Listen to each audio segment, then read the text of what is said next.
On this episode of Lapeef, Let's Talk.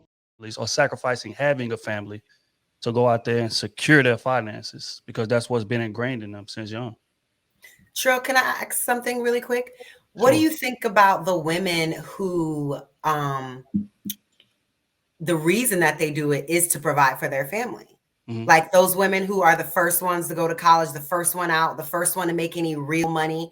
They are supporting so-and-so's kid and mom's medication, and they are paying for everything because they're the first one that made some real money. Mm-hmm. So they didn't have the luxury of like, oh, me stop working to focus on other things. Like my mom got diabetes, my little, so what do you think about like those kind of women, and how do you think that they can like mitigate being, providers for their family and trying to, get their own family?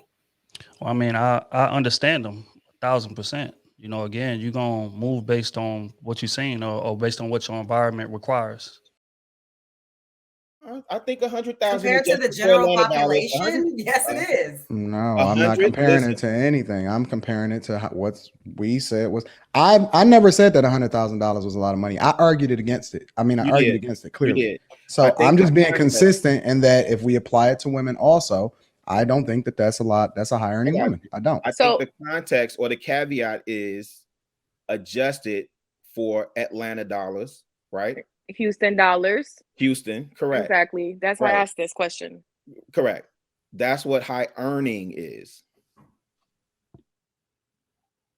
Okay. I don't think that answer. What about I don't think that because I mean most of these chicks that's even making that type of money got a mountain of student debt to go along with it. Like they like I don't think that I don't even go by how much you earn. I go by how you continue to contribute to your net worth. But for the sake of the conversation, I think that high earning is the same thing that I apply to men, and I say $250,000 a year. So okay, what is that, like 5%? Anybody else? Right. I don't know the statistics, but I don't think there's a lot of women making that. Yeah. I forgot the question. What's the question? What do you think is high earning for a woman in your eyes? Was that the question? No, no, that was her. Oh, my bad. She was derailed. Before I can well, no, she's asking for context. She's asking for context. Because it's like if we're basing it on our personal experience, someone's encounter of high earning women is not going to be the same for other people. So before I answer the question, because I just want to know what's high earning to y'all. I got you. Okay, well, shoot, I live in Houston, so I say 150. All right, we got 150, 100, $250,000. Really, what you say is adjustable? Well, it has to adjusted for Houston, Atlanta dollars. Yeah. Okay. All right, there you go. I think girl Q. So the question was, are high value women choosing their careers over family? High earning. I said value again. High earning. So why did we change it? It was a typo. It was? Yo, can we answer the question? Okay, so I can answer this. Okay. Because I know women that are making 150 and above with real estate and everything like that. Are they willing to choose their careers over their family? I don't think most of them will. They want a balance in a relationship. So are they willing to step back a little bit as long as that money income is still coming in? Yes. Because these women, they're setting up residual income. So they're willing to take a role and step back and say, hey, if I need to get some kids or take care of my kids, they're willing to do that. And some of my friends have done that. So it just really depends. Yeah, that's all. Hey, Kay and Kayla, I know you guys asked about it, but the original why I said this was because of Jalen right here. Jalen and his wife. And what I said was that she reportedly makes around $3 million a year and either worth that. And she decided to move to Connecticut for work, and that was the reason that they filed. And that's the reason why Jalen filed for divorce. So that's kind of like the context why it's high earning, if that makes sense, right? Get it now? So it wasn't high value. I don't know if she had value or not, but it was more concerned about her focusing on her career. The only reason I asked that is because, like, in other spaces, when we talk about high value, we do speak about the character, the person, all these different things. But in the Red Pill Kevin Samuels space, high value is literally just talking about finances.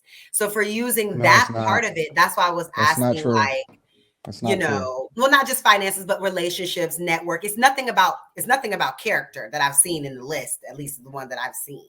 So that's why I was asking, like, why it wasn't considered the same, since it was based on how much money you make, how long you've been making that money, who your social circles are, if you have people in those social circles that, relationships, whatever. So I'm thinking, that's why the only reason I was asking why we changed it, because I feel like if that is the context, then it could be the same on the woman's side, versus like calling a man high value who we don't know him, we don't know his character. All we know is that he is a high earner, but yet we call him high value, when actually it seems like a lot of high earning men are actually okay. Kayla, since you're talking right now, are high earning women choosing their careers over family? I mean, some of them are. Yeah, I mean, some of them don't want that, and like are happy that now we don't have to, because we didn't have a choice before. Like, you going to work, that was not an option. This is just an option in our recent lifetime. So some of them, of course, because that's what they want. Some of them, no, some of them still want to stay traditional. And then there's a majority of them that do both, that work a really hefty career, and then it takes a back seat when they do, have kids and things like that. Then they transition to doing, more, things at home. So that's, yeah. And then they pick it back up when the kids are, old enough to do everything on their own, and, they're teenagers and they don't really need you. Trill, are high earning women choosing their careers over family? I would say yeah, and I think it stems from upbringing. It starts in the home. The parents are encouraging women to go out there and get yours, because you can't trust these men. I think Anton said some earlier about men of previous generations dropping the ball, meaning not being, a stand-up dude and not raising your family. So a lot of these women are growing up in single mother households, and they seeing her have to go get it all on her own. And then the message that's being passed down to them is like, you see what I'm going through. Don't depend on no man for nothing. You go do this, you go do that. And, it's kind of taken away from the, incentive or the like urge to be a wife until, like I said earlier, they get to a certain age. It's like after I done amassed this, after I done went and got my, doctorate degree, and I'm making 150, 200,000. I got a high-ass loft in downtown Houston, nice car, but I ain't got a family. So now let me start hunting, or now let me start looking around. And, unfortunately, a lot of those dudes that they would deem as high value dudes are taken. So, yeah, a lot of women are sacrificing their families, or sacrificing having a family, to go out there and secure their finances, because that's what's been ingrained in them since young. Trill, can I ask something really quick? What do you think about the women who, the reason that they do it is to provide for their family? Mm-hmm. Like those women who are the first ones to go to college, the first one out, the first one to make any real money. They are supporting so-and-so's kid and mom's medication, and they are paying for everything because they're the first one that made some real money. Mm-hmm. So they didn't have the luxury of like, oh, me stop working to focus on other things. Like my mom got diabetes, my little, so what do you think about like those kind of women, and how do you think that they can like mitigate being, providers for their family and trying to, get their own family? Well, I mean, I understand them 1,000%. Again, you're going to move based on what you're seeing, or based on what your environment requires.